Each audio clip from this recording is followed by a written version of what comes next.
Therefore, it is only reasonable that I have to do a lot for the Palestinians. پروژه پیمان سال امریکا که حق ناده وگرا کوشبرین فلسطینی ده پلان کرن فلسطینیان جو قصه در بخه به دستک هنگ دولت عربان جی حوله ده به پلانه به خلق فلسطینی بده قبول کرن.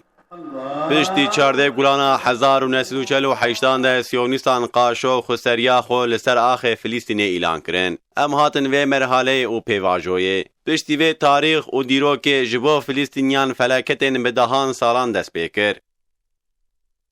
اف مرحله فلاکتان حتی روزامه دوام کر و هیجی دوام دکن.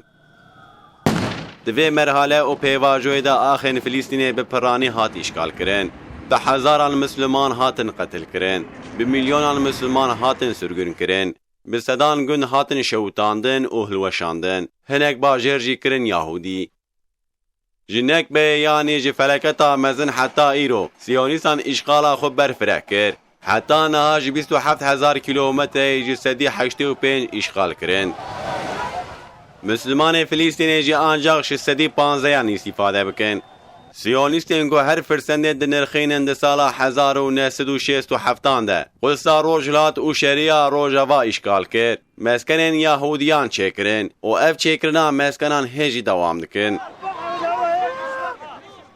بله خلق فلسطینی جی تاریخ و دیروکا 15 گولانا 1948 را دبیجن نکبه یعنی فلکت آمزن. جوه روژه پیوه تو فلکت و مصیبت لسر خلق فلسطینی کم نبون. اولا مصیبت و فلکت مزن و خلق بزنجیرکری دوام دکن. هر وا جوه روژه حیانا چاند و کلتورا مسلمان فلسطینیان جی خاطن هدف گرتن.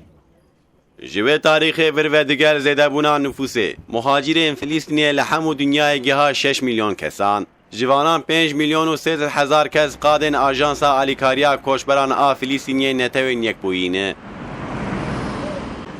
در سال 1948 ده به 100,000 مسلمان هاتن سرگون کرن. حیات و جیان آوان ده 61 کامپین کوشبران ده. ده بن شرط و مرجن ده جوار ده دومه.